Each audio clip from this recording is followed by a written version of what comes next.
y les va a tocar el parcial con Camila. Y creo que una clase grabada mía. Después les voy a pasar bien el cronograma para que ustedes sepan, pero los horarios no se modifican. El día presencial, que va a ser el día del primer laboratorio, no se modifica. Así que eso ustedes siguen igual, nada más que en vez de tenerme a mí, la tienen a Cami. Y el parcial lo dejo hecho yo, así que no se preocupen. También, si bien se los va a tomar ella, pero bueno, nada, lo voy a dejar hecho yo. Quédense tranquilos. Bueno, hay alguien que tiene activado el micrófono. Le pido porfi que se lo silencie. Bueno, les comparto entonces. ¿Tienen alguna duda, algo que me quieran decir del parcial? Estuve corrigiendo. No corregí muchos. Corregí los que, porque voy corrigiendo en orden de que me van entregando. Y no sé, no me acuerdo. Voy a ir pasando las notas de las que ya corregí. Debo haber corregido 3, dice. Hasta ahora, ¿cómo los ve, profe, con los que corrigió? Pero todavía no termino. Como el jueves, vieron que hay paro, ese día le voy a poner garra, a ver si me encantaría, pero no sé si va a ser posible, terminar todo y el lunes que nos encontramos, poder mostrarle los parciales y ya que tengan las notas y sepan quién va al recuperatorio, que recuerden que es el día 20, ¿sí? 20 habíamos dicho, ¿no? Sí, 20.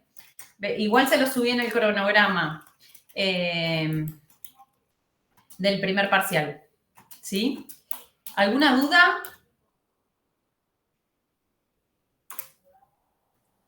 ¿Nos vio muy mal con los que llegó a corregir, profe? No, lo que pasa es que no te puedo decir eso porque justamente empiezo a corregir de los primeros que me entregan. Los primeros que me entregan fueron los que van, que entregan muy rápido y que no llegan a hacer nada. Entonces sí, obvio, los primeros que corrijo son los más desaprobados, pero como te digo, de esos primeros 8 hay 2 personas que aprobaron. Los otros 6 no, pero es lógico porque se sientan, se ponen nerviosos o no estudiaron y fueron a ver cómo era el parcial y demás, a dar el presente, que me parece bien, también, qué sé yo, cada uno sabe. Y lo entregaron, está casi vacío, esas 6 personas primeros que me entregan están bastante, o sea, como que no está muy completo el parcial, esas personas saben que les fue mal. Porque no completan nada, no es que completan y está mal, ¿sí? Así que quédense tranquilos. No, el parcial me parece como que no. ¿A ustedes les pareció muy, muy complicado? No, la verdad que no, estaba bastante entendible, digamos, tendríamos que ver, capaz que yo alquenos y alquinos como que, no sé si se quedaron en la parada de colectivo o en mi casa porque no llegaron, no estaban presentes en la clase esa. Bueno, sí, es que... Se dejaban resolver. Bueno, sí, yo vieron que les dije, alquenos y alquinos, como va siendo lo último antes del parcial, siempre es como por ahí lo más flojito. Bueno, lo bueno es que por ahí el que tenga que ir al recuperatorio ve más esos temas y lo otro lo pasa más por alto, qué sé yo, bueno. Bueno, entonces, dicho todo esto, vamos a arrancar. Les voy a compartir la presentación de hoy, que tardé en subírselas. No sé si todos habrán visto que la subí ayer bastante a la tarde, porque para los que están recursando la cambiamos bastante porque aromáticos siempre es un tema que cuesta, y nosotros tratamos de modificar el material para que a ustedes se les haga más fácil, ¿sí? Entonces, bueno, la docente que estaba a cargo de esto, hasta que nos ponemos de acuerdo, pues somos muchos todos los que revisamos el material, nos demoramos. Pero bueno, nada, que todo es para que quede lo más entendible posible, ¿no? Bueno, entonces, hoy y el lunes próximo vamos a estar viendo esta misma presentación. que es de aromáticos, y dentro de aromáticos vemos dos tipos de reacciones que son las de sustitución electrofílica aromática y sustitución nucleofílica aromática. Hoy solamente vamos a ver la sustitución nucleofílica aromática y las generalidades. Bueno, en la primera parte voy a pasar bastante rápido. Acá tenemos un poco de una reseña histórica en donde nos cuenta cómo fueron descubiertos estos compuestos aromáticos. El primero que hizo una consideración al respecto fue Faraday, que aisló el benceno justamente de una lámpara que tenía una mezcla aceitosa, ¿sí? Del alumbrado público. Después Kekulé, que ya lo hemos visto bastante, que era el de las estructuras, obviamente, y que hizo fue proponer una estructura para el benceno, en donde propone esta que ustedes ven acá, en donde son 6 átomos de carbono con 6 átomos de hidrógeno y 3 dobles enlaces. Pero ya para fines del siglo XIX se descubrieron que había otros compuestos que parecían estar relacionados al benceno porque tenían baja proporción de hidrógeno-carbono, ¿sí? Y tenían aromas agradables. Y bueno, a ese grupo de compuestos se los denominó hidrocarburos aromáticos. Pero ahora en la actualidad este término de aromático se aplica a otros compuestos que no son solo aquellos que tienen aroma agradables. Y hay otros que no tienen aromas agradables, igual se llaman compuestos aromáticos porque hace referencia a la estabilidad de la reactividad porque son similares al benceno. Hay numerosos compuestos aromáticos que manejamos en la vida y que tenemos contacto en la vida cotidiana, como por ejemplo las aspirinas y el ibuprofeno. Fíjense las estructuras. Además de tener ese anillo de benceno, tienen otros sustituyentes. Ven, por ejemplo, el ácido acetilsalicílico, que es la aspirina. Acá tiene su grupo ácido por un lado y acá tiene otro grupo en forma de éter, ¿sí? Después tenemos los nanotubos de carbono que se utilizan mucho en la actualidad para realizar prótesis en medicina, muchos elementos de partes electrónicas en aviones, sensores. Bueno, justamente el humo del tabaco también son compuestos de pireno y benzopireno, que son muchas unidades, son poliaromáticos y después aminoácidos también. Esto un poquito ya habíamos estado hablando cuando yo les explicaba. Hablamos cuando veíamos reacciones en donde decíamos que cuando nosotros teníamos un benceno y teníamos un sustituyente, las reacciones iban a ocurrir en el sustituyente y no tanto en el benceno. Esas reacciones que estuvimos viendo hasta ahora de sustitución y de eliminación, ¿no? Hasta el momento, no iban a ocurrir dentro del anillo porque era muy estable. Y ahora vamos a ver por qué esa estabilidad. Y también cuando vimos resonancia, habíamos dicho que los compuestos que son resonantes eran muy estables. Y ahora justamente vamos a ver todo esto en el benceno porque es el que tiene resonancia y esta estabilidad que es diferente a si estuviéramos hablando de un alqueno común, ¿sí? Por eso no lo llamamos, si bien es un alqueno, ¿sí? Nunca vamos a estar hablando del benceno como un alqueno, ¿sí? Porque tiene como propiedades, ¿cuál sería la palabra? Tiene como mejores propiedades que las que tiene, supera las propiedades de las que tiene un alqueno.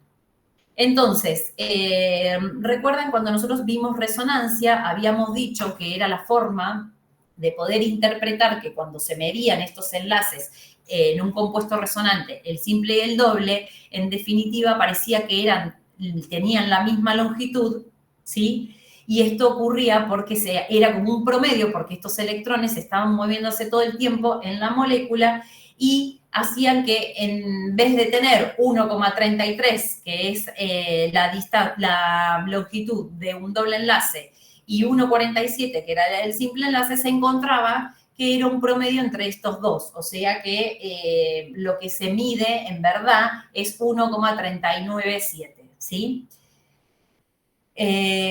Bueno, y acá abajo justamente dice lo que les estaba contando, que el benceno, en comparación con los alquenos y los polienos van a ser varios anillos juntos. Ya lo vamos a ver hoy.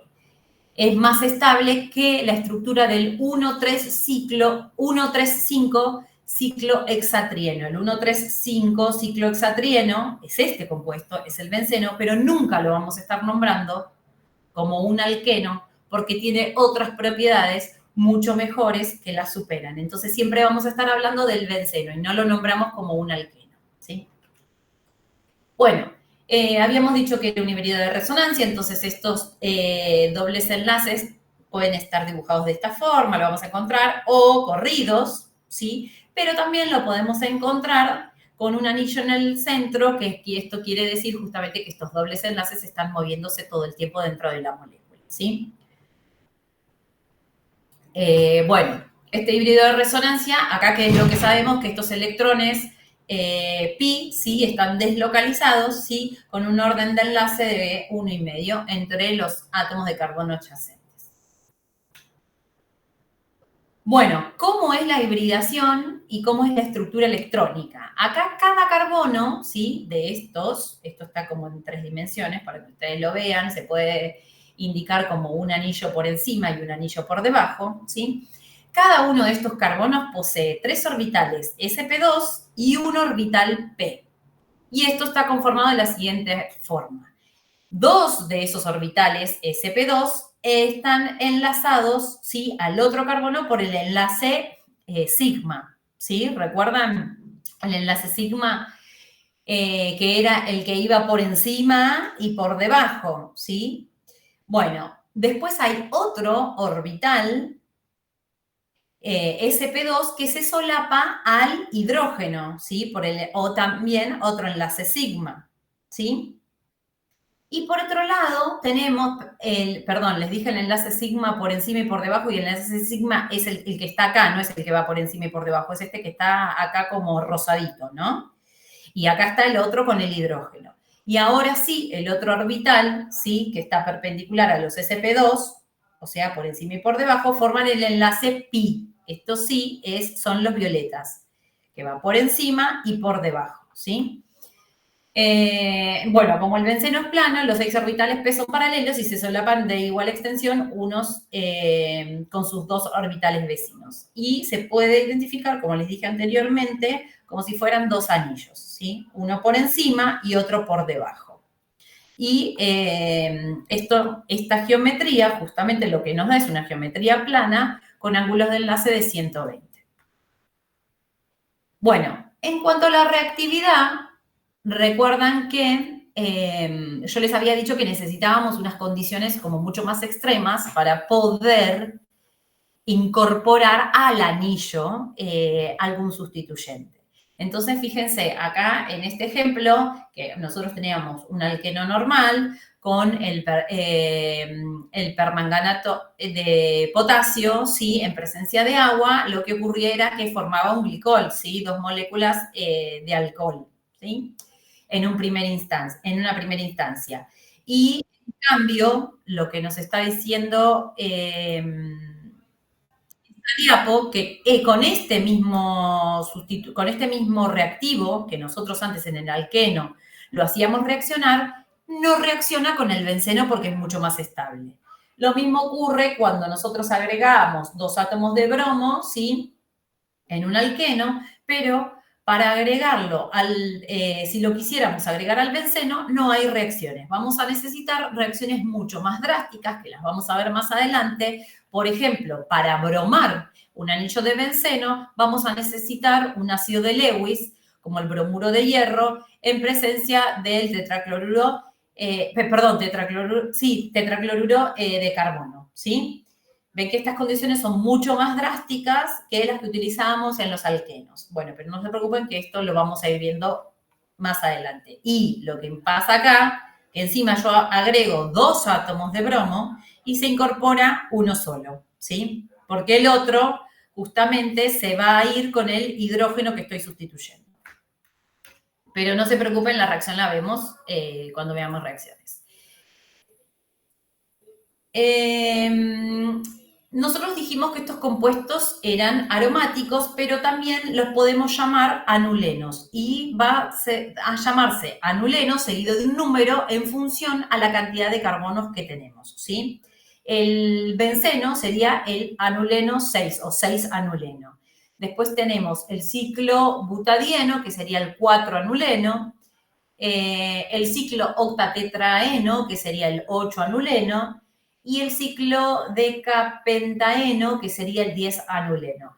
¿Por qué les muestro esto? Nosotros por lo general no utilizamos esta nomenclatura, pero la pueden llegar a encontrar cuando le estén hablando de anulenos, ¿sí? Es un anillo que tiene dobles enlaces y me tengo que fijar qué número me dan para saber la cantidad de carbono, ¿sí? Puede que lo encuentre, pero nosotros por lo general no lo utilizamos. Bueno, una cosa que tenemos que tener en cuenta que el que tiene justamente esta estabilidad excepcional es el benceno, ¿sí? Y no todos los otros compuestos. Ahora vamos a estar viendo cuáles llamamos aromáticos y cuáles no, pero no es que todos, por ser ciclos y tener dobles enlaces, van a tener esta estabilidad excepcional, ¿sí? Un segundo que tengo a alguien para admitir. Varios. Ahí estamos. Bueno, hay un tema, entonces dijimos con los aromáticos, que vieron que en la segunda diapo dijimos que no todos los compuestos iban a ser aromáticos, ¿sí? Van a ser ciclos, van a tener dobles enlaces, pero no todos van a ser aromáticos.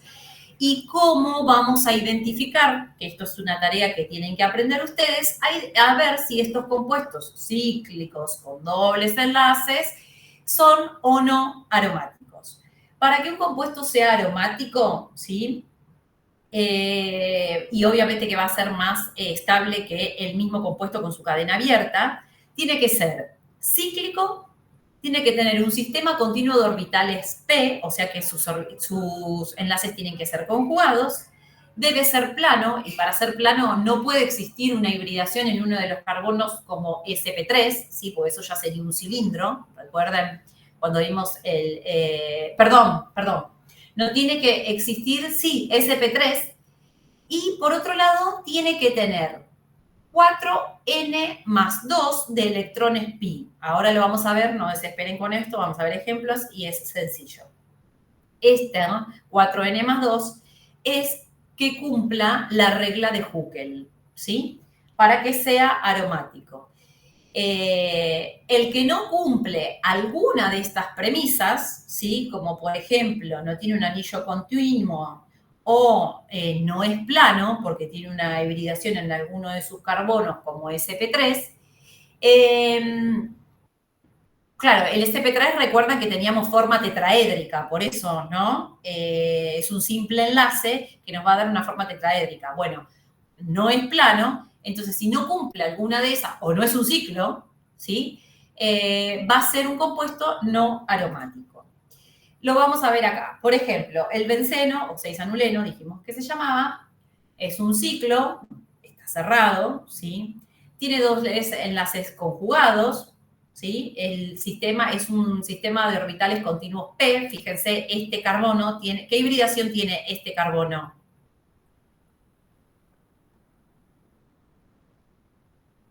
Cualquiera.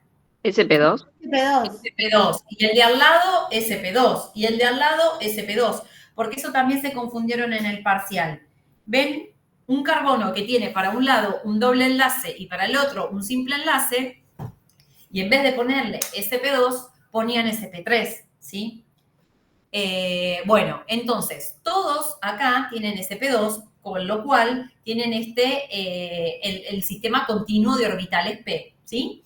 Es plano, como ya dijimos, el benceno era plano y son todos sp2, y cumple con la raíz de Huckel que me da, tengo 6 electrones pi, ¿sí? Los electrones pi, o sea, para que se cumpla la raíz de Huckel debería cumplir 4n más 2, que esta fórmula sea igual a un número redondo, no puede ser un número con coma. Entonces, ¿cómo tengo que hacer esto? Me fijo el benceno, cuántos electrones tiene, ¿sí? Electrones pi dando vueltas. Acá tengo 1, 2, 3, 4, 5, 6. Si yo pongo 6 electrones, esto es igual a 6, cuando despeje n, 4n, a ver si les hago, es una boludez, pero lo dibujamos. Si yo pongo 4n más 2, esa es la comprobación que yo tengo que hacer cuando yo tengo un ejercicio. Y lo igualo a la cantidad de electrones que yo tengo. Acá los electrones pi son 6. 1, 2, 3, 4, 5, 6. Son los electrones que están en los dobles enlaces. Entonces esto lo igualo a 6. Si n me da un número, esto es un 6, horrible, pero es un 6. Si n me da un número redondo, yo puedo decir que cumple la ley de Huckel, ¿sí? Entonces, el 2 pasa restando para el otro lado y el 4 pasa dividiendo a todo. 4 menos 2 es 6, menos 2 es 4, dividido 4 es 1. N, ¿ven? Me da 1. Entonces es un número entero, puedo decir que cumple la regla de Huckel, para lo cual mi compuesto es aromático, ¿sí? Ahora bien, veamos nos dan este compuesto, el 1,3-ciclohexadieno. ¿Es un ciclo? Sí, es un ciclo. ¿Tengo los dobles enlaces conjugados? Empiezo a pensar acá que sí, pero fíjense que acá me falta un doble enlace para que esté conjugado. Entonces, no. ¿Es plano? No. ¿Por qué? ¿Cómo es este carbono? ¿Qué hibridación tiene este carbono? SP3, profe. SP3 tetraédrico. No. Y por otro lado, cuando yo pongo 4... Bueno, esto puede ser que cumpla, la verdad no hice la cuenta, ¿no? Podemos hacerla. Si esto lo igualo a 4, si acá pongo un 4, esto, ¿qué me queda? 4 menos 2 es 2, dividido 4 me queda un medio, ¿no? ¿Estoy haciendo bien los cálculos? Por ende, no me cumple tampoco la fórmula de Huckel, ¿sí? Pero ya con que no cumpla uno de estos, ya digo que mi compuesto es no aromático, ¿sí?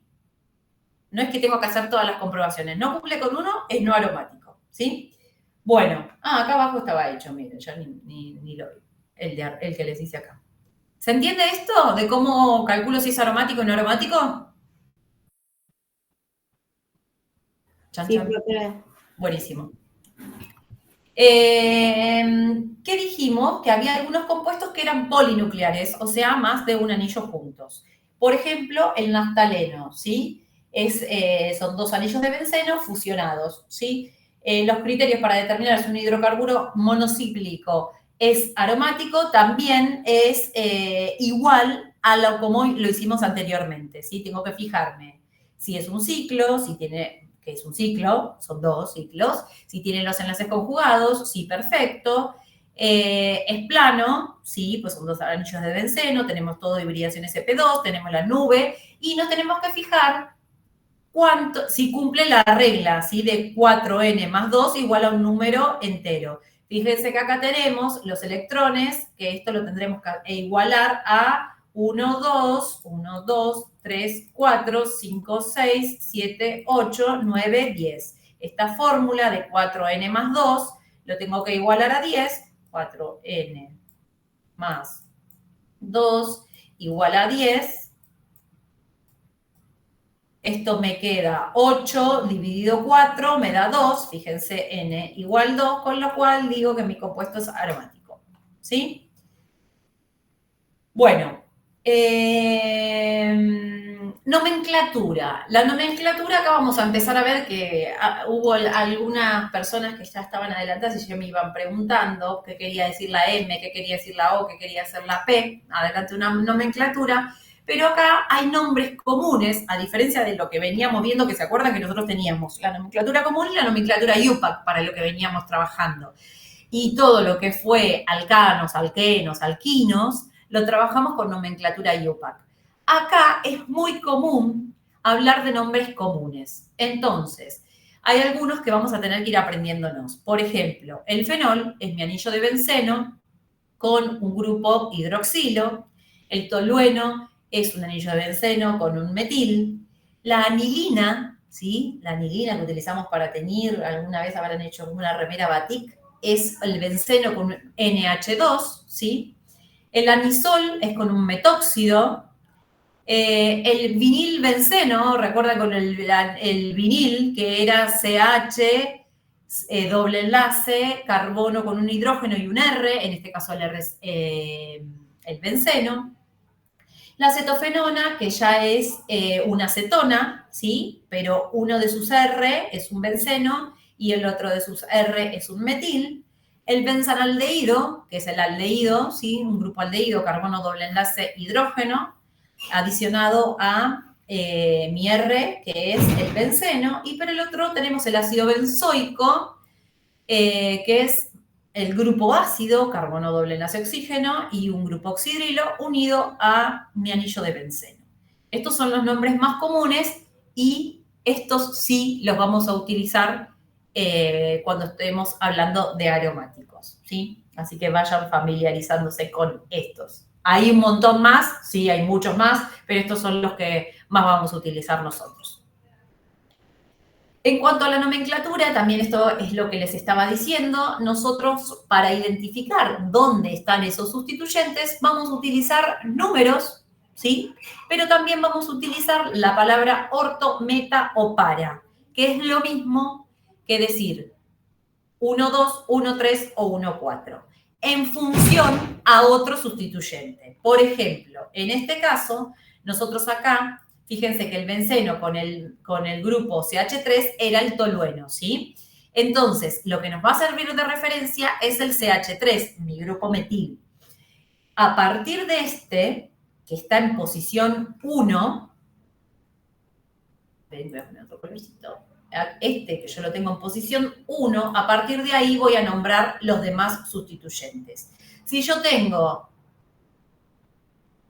ese es 1, ese es 2, 3, 4, 5 y 6. Cuando yo diga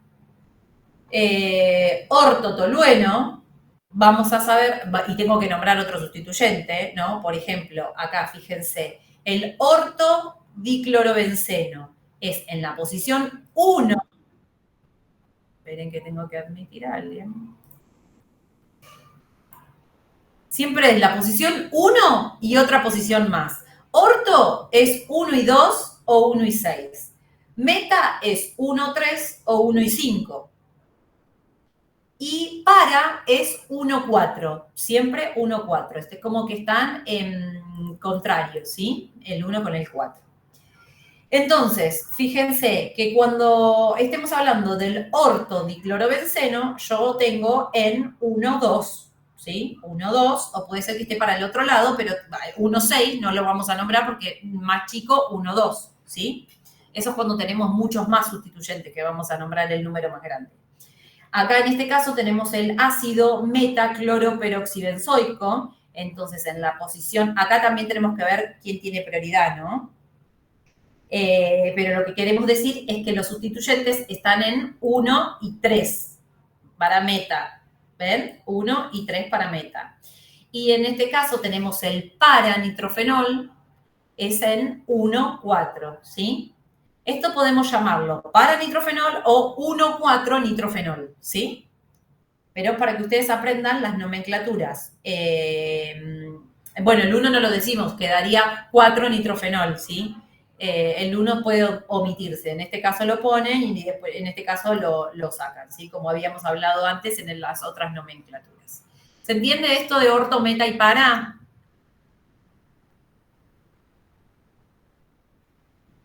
¿Vamos bien ahí? Sí, profe.